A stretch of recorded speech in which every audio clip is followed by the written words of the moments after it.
A new documentary premieres this week about a Colorado man who summited the most dangerous mountain in the world. 1 in every 3 climbers that attempts Annapurna dies trying, and less than 300 people have summited that mountain altogether. It took Don Bowie 13 years and 6 expeditions, but he conquered his goal. Don Bowie joins us right now to talk about his journey. Thank you so much for being with me today.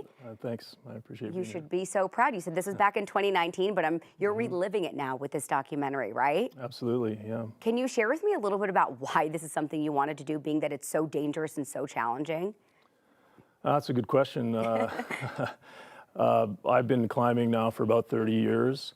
And there are 14 mountains in the world that are above 8,000 meters, which is 26,500 feet. And that distinction, 8,000 meters, is kind of like the 14ers in Colorado.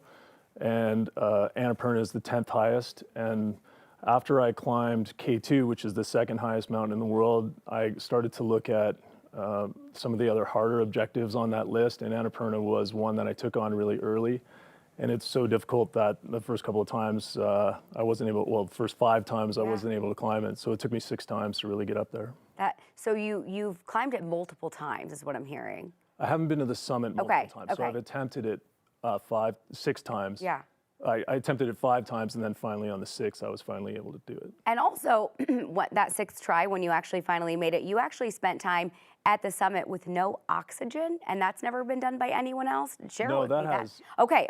Yeah. Well, share with me what that experience was like. Well, there's a lot of the climbing that's done now is done with supplemental oxygen. Yeah. And it makes a huge difference. And part of the film, we actually were part of a study. I was part of a study in Dallas that they studied what the difference would be climbing with and without supplemental oxygen. Wow. And with the delivery systems that they have, like that you see on Everest and the big crowds on Everest, it's really efficient, and it actually takes climbers from the summit all the way down to lower than a 14,000 foot peak. So they're not really physiologically at that altitude, but without supplemental oxygen, you're there, 26,500 feet, you know, at the elevation that an airplane flies, that a jet flies. Wow, that is so incredible. And some of the images here from your documentary about Annapurna. Can you share with us what this journey has been like creating this documentary? Because you said you've been a part of other ones, but this is the first one that you were a writer and just really more involved in altogether. Yeah, I think in the past, I dabbled a little bit in blogging about my expeditions, and I did some social media a little bit, but this is really the first time that I've got my stories out there from a personal perspective, and I think it was really hard. But with this film, I really tried to dive into what it's really like from a personal level, and not just talk about the summits, but the actual journey from the bottom and the top, because most of your time is spent from the bottom, between the bottom and the summit. It's not actually on the summits, and the summits are really fleeting. And especially when you try a mountain 5 times before you're successful, you spend a lot of time failing. And so this is a journey about overcoming that and to finally summit the mountain. You said it was about 6 weeks, right? Was the entire expedition? Yeah. So it's a long time. You tried that so many times. I mean, you've got to be in such good shape. I did a 14er once this past year, and it was so difficult. So truly, what's next for you after the documentary? I know you said you're working on a couple more things. Yeah, a couple things. I have some climbs next year in Pakistan. So the highest mountains are in the Himalayas in Nepal, and then also in Pakistan. So I'm going back, and I've got probably the hardest mountains that I've ever tried to climb. I'll have next year.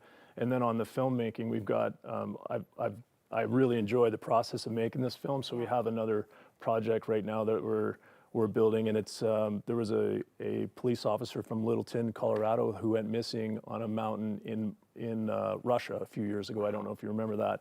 And I was part of trying to find him, a guy named Stephen Bear. And sad story, but a really amazing story, and we're working on that film right now. Well, you have to stay in touch with us about that one. Really quickly, tell us when and where. I know it's tomorrow when we can see the premiere of Annapurna. When will you be able to see it? Yes. Not sure yet, but the next few weeks, I think we're going to self-release and stream online, and we'll have a website where people can go and watch the film. Okay, fantastic. Thank you so much for joining us. I so appreciate it. I appreciate it.